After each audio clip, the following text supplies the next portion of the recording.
Okay, so I'm going to start from the beginning. This is the storyline. It's been a while since I've played this game, but I don't know. I'll try my best for you, okay? From the beginning sequence in space, a UFO is making its way to Earth, and it happens to crash in a portion of the sea next to an area called the Big Table, located somewhere on the seabed. I'm not quite sure. A team is sent out to collect the UFO object.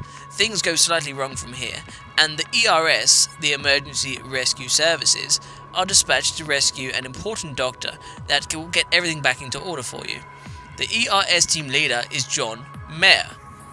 He'll quickly find things are really bad when mutated alien creatures start appearing. Interesting? Make of it what you will, but I think it kind of is interesting, yes. Apart from that, there isn't much in-depth analysis to where the creatures you're fighting come from. Apart from the fact that you're able to fight off these mutated creatures, you sometimes wish the story had been augmented somehow so that you were able to kill off some of the most annoying characters you had ever seen in a video game in your life.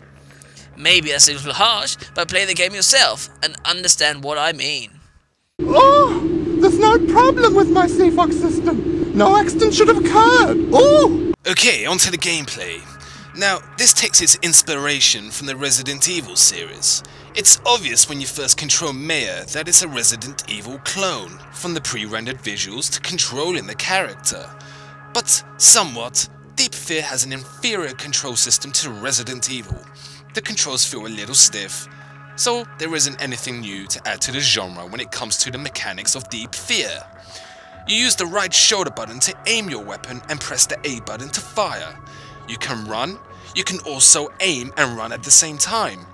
You can also equip various items such as first aid supplies and grenades. One aspect I find a little irritating is how slow your character moves.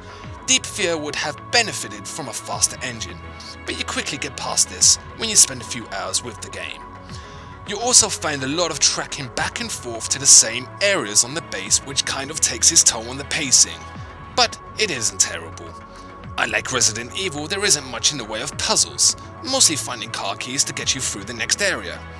Talking about different areas on the base, you must constantly be aware of the oxygen supply as there is a time limit in most areas. However, looking for the oxygen refuel boxes located on the walls, you can replenish your oxygen with a click of a button. To add tension to the game when you fire weapons, the oxygen meter depletes faster, so you must have better judgment of where you're firing than bullets. The oxygen refuel boxes also act as a save function, very handy indeed. The characters themselves are a mixed bag.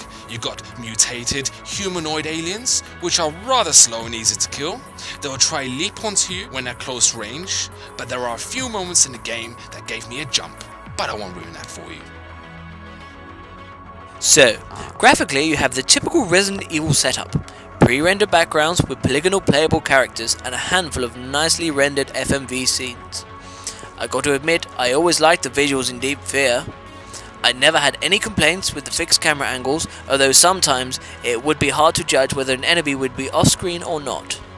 Credit to the designers, they did a great job of creating the pre-rendered backdrops. Onto character models, they look good for the Saturn, they'll hold up well to the overall setup of the game.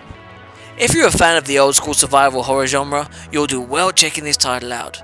The graphics are very interesting indeed. So overall, Deep Fear is a very good game indeed. Anyone who has a Sega Saturn and are a fan of Resident Evil would do worse than to check out Deep Fear.